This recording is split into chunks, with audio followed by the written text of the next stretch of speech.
Very zippy bike. Do you want one, Andrew? Well, actually, of course, I've driven an electric Rolls-Royce. Oh, so of course you have, yeah, I remember. I'm a little bit above that sort of thing, you know. Of course, yes. Yeah. Now, earlier in the programme, we found out how farm animals are faring with the warm, dry weather. Well, our Simon Parkin is surrounded by more creatures who are also looking a little hot under the collar, Simon.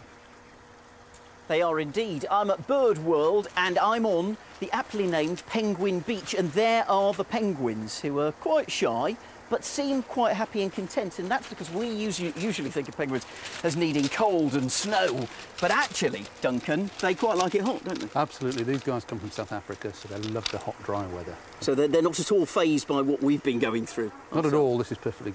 But cold water they do like, don't they? Absolutely. Cold water does two things. It lets them cool down if they want to get in and have a swim, but it also means they've got lots of food, because cold water brings lots of food along with it. Now, you have two types of penguins here, and we had a look at them earlier on, and both are endangered species, aren't they? Yeah, they're both threatened in the wild. The Humboldt's penguin from South America, along the coast of Chile and Peru, and the African penguins from Southern Africa.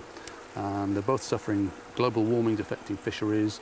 Overfishing by man is affecting the food stocks as well, so there's real problems going on for these guys.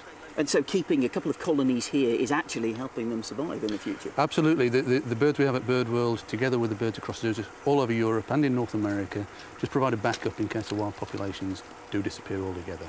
But at the same time, we're working with field biologists to help the wild birds. We're not just focusing on captivity. So is it likely that any of the offspring from here in future generations will go back into the wild? There is a possibility. There is one project which we're working with at the moment, whereby we're transferring end-of-season chicks in the wild which would die, taking those into captivity, finishing them off by hand rearing, and then we're putting them back into different areas in the wild.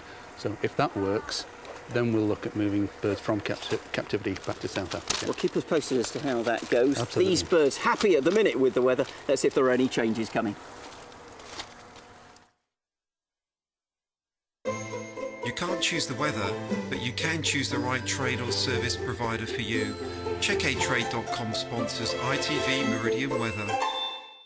Well, if you're a gardener or a grower, I'm afraid the news is bad, because there's no rain of any note in the foreseeable future. The best I can offer you is perhaps a light, risky shower on Monday. But before then, we stay largely dry, because high pressure is dominating our weather. The one slight change comes Saturday night into Sunday, when a weak cold front comes through, just bringing us some extra cloud. But it does mean that Sunday will feel fresher, and we'll get a chilly northeasterly breeze into the bargain as well.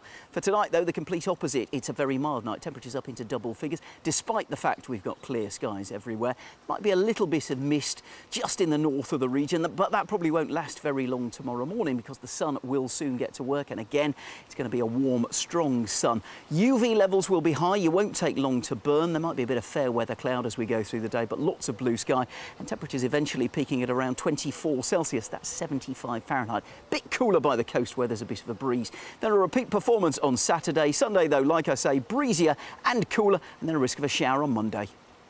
Checkatrade.com, where reputation matters. Trade or service provider for you.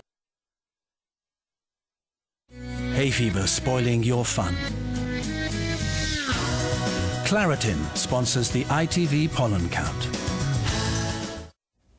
Hay fever affects 20% of the population, and if you're a sufferer, you'll already know that levels are high this evening. And no surprises, with another hot and dry day planned for tomorrow, they will stay high again. So as the settled conditions continue right through the weekend, expect to have sore eyes and sniffles, as they aren't expected to drop.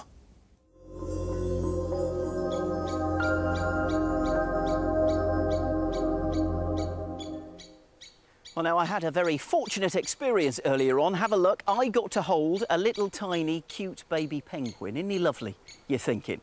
However, it's not all good, because do you want to see what he did to me? Look, there we go. That is the leftover of the baby penguin. My mum used to say it's good luck, only for dry cleaners, I'm thinking.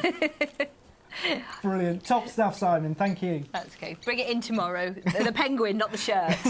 Let's take a quick look ahead to tomorrow night's programme now.